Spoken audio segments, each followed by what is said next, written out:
Hey YouTube, welcome back to my channel. Kate Middleton has decided to essentially clap Meghan down by simply not acknowledging her.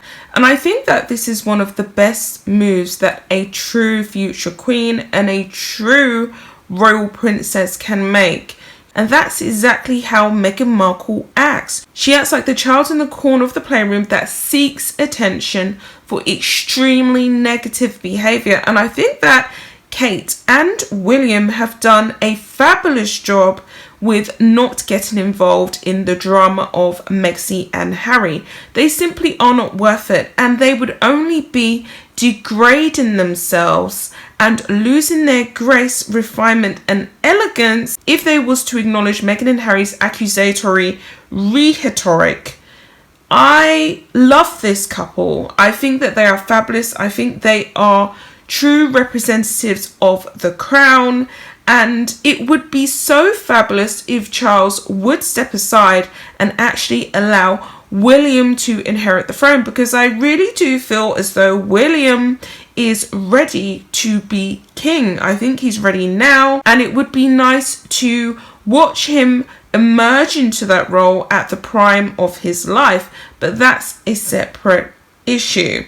So this article is titled "Kate Middleton Remains Tight-Lipped on Issues Meghan Markle Has Spoken Out About," and it is an Express publication. And I think that it's quite astounding that she's been able to maintain this mystique, even though so much has been thrown at this woman. It's phenomenal.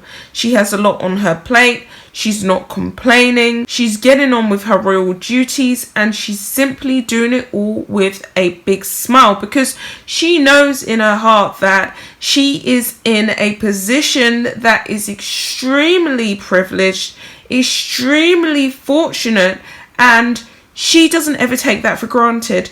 She is a very grounded, centered and humble woman, and that's why we love her. So the article says, Kate, the Duchess of Cambridge's choice to remain tight-lipped on many topical issues Meghan Markle has boldly spoken out about adds to her mystique, royal watchers have claimed. And it's true. If someone is readily accessible all the time, 24 hours a day, they lose their intrigue, they lose their mystique, they lose their elegance, and they begin to not be as elevated as someone who isn't speaking as much. Meghan Markle is constantly ramming herself down our throats, making these online appearances that mean absolutely nothing. She spoke to one of the contestants for America's Got Talent.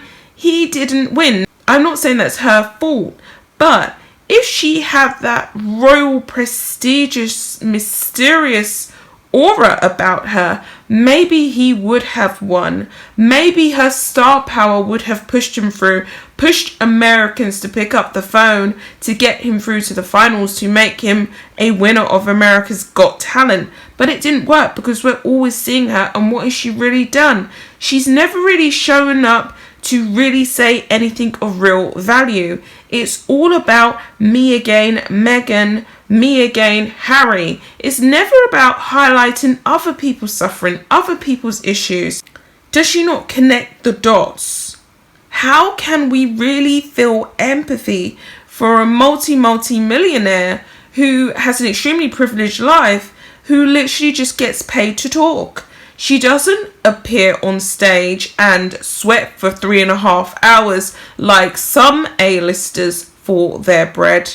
How Rihanna used to work and grind for her money.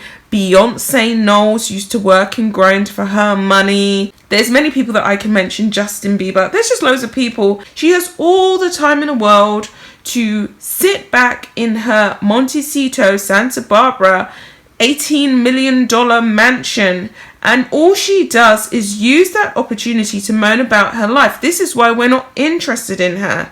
She doesn't have that elegance or that mystery that we crave from the royals. We don't want to know every single sordid detail about how they're feeling from Monday to Tuesday to Wednesday. That's not our business, and that would take away from this 1,000-year-old dynasty.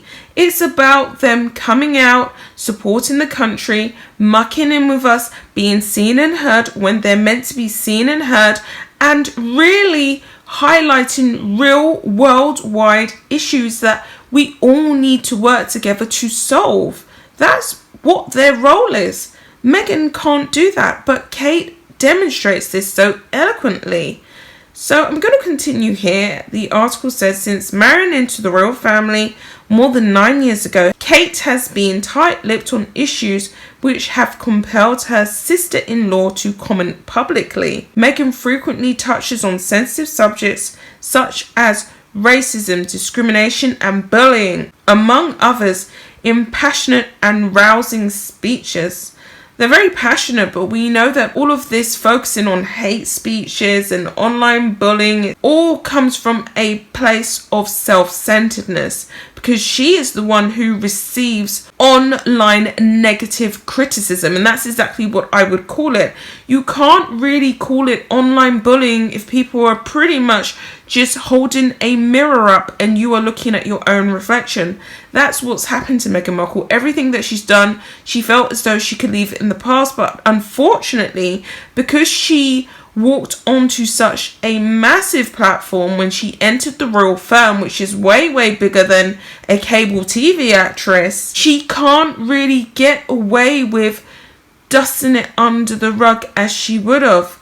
All of her mishaps, all of her misdemeanors, all of the people that she's treated wrongfully cannot be ignored, including her father.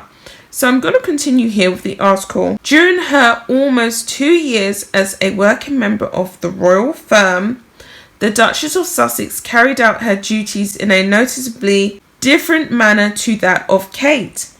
And since Megxit, Prince Harry's wife has taken advantage of her newfound freedom, or should we say fame, to speak out about voting and negativity on social media, which is the only thing that she seems to talk about.